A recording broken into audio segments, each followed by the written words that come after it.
brought to you by Nova शुद्ध घी। जब जब खाए दिल खुश हो जाए, सदियों का नोवा शुद्ध देसी घी, सपना स्वस्थ भारत का। I love घी।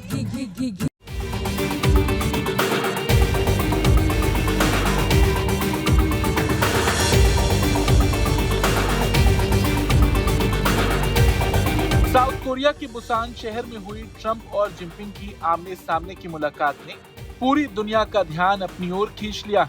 लंबे वक्त से चली आ रही अमेरिका चीन की टैरिफ जंग और व्यापारिक तनातनी के बीच इस बैठक से निकले फैसले बताते हैं कि ट्रंप की डील मेकिंग क्षमता चीन के आगे नहीं चल सकी। बड़ी बात ये रही कि चीन पर लगे टैरिफ को घटाया गया। इस बैठक में रेयर अर्थ मिनरल्स और सोयाबीन पर भी बड़ी डील हुई। करीब 2 घंटे से ज्यादा चली इस बंद कमरे की बैठक में दोनों नेताओं ने व्यापार, तकनीक, ऊर्जा और कृषि से जुड़े तमाम विवादित मुद्दों पर चर्चा की। बैठक के बाद ट्रंप ने प्रेस से कहा कि हमने कई अहम फैसले लिए।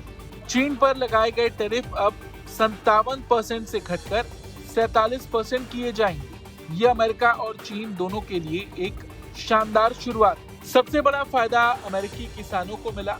महीनों से अटकी सोयाबीन की खरीद को चीन ने फिर से शुरू करने पर सहमति दी। ट्रंप ने इस पर भी कहा कि यह हमारे किसानों के लिए बड़ी जीत है। अब अमेरिकी सोयाबीन फिर से चीन की थालियों में पहुंचेगी। याद दिला दें कि पिछले साल अमेरिका ने करीब 24.5 अरब डॉलर की सोयाबीन निर्यात की थी, जिसमें से 12.5 अरब डॉलर की खरीद अकेले चीन ने की थी। टैरिफ तनाव के कारण जब चीन ने खरीद रोक दी थी तो अमेरिकी किसानों पर बड़ा असर पड़ा था। अब ये फैसला ट्रंप के लिए घरेलू मोर्चे पर बड़ी राहत लेकर आया। इस बैठक में रेयर अर्थ मिनरल्स, चिप्स और फेंटेनाइल जैसे मुद्दों पर भी सहमति बनी।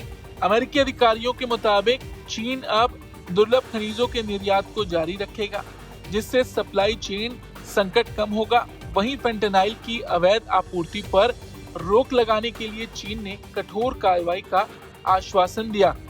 ट्रंप ने कहा कि शी जिनपिंग ने अमेरिकी टेक कंपनियों से संवाद बढ़ाने पर सहमति जताई।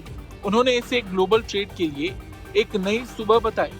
कुल मिलाकर देखा जाए तो ये बैठक ऐसे वक्त में हुई जब अमेरिका और चीन के बीच तनाव अपने चरम पर था, खासकर सेमीकंडक्टर निर्यात, रेयर मिनरल्स पर नियंत्रण और ऊंचे टैरिफ को लेकर। कुछ महीने पहले तक ट्रंप खुद चीन पर 100% टैरिफ लगाने की चेतावनी दे चुके थे, लेकिन बुसान में हुई इस मुलाकात ने सब कुछ बदल कर रख दिया। मिलाकर बुसान की इस बैठक से ये संदेश दिया गया कि ट्रंप की अमेरिका फर्स्ट नीति अब डील फर्स्ट के नए रूप में सामने आ रही है। और ट्रंप ने जिस तरह से चीन के खिलाफ तमाम तरह की बयानबाजी की थी, इस मुलाकात के बाद सब कुछ बदलता भी नजर आया। जो दबाव अमेरिका चीन पर बनाने की कोशिश कर रहा था, वैसा तो कुछ नहीं दिखा, लेकिन इस मुलाकात से दोनों देशों के बीच तनाव जरूर थोड़ा कम होगा। इस खबर पर आपका क्या कुछ कहना है, कमेंट करके जरूर बताएं। ब्यूरो रिपोर्ट, भारत तक।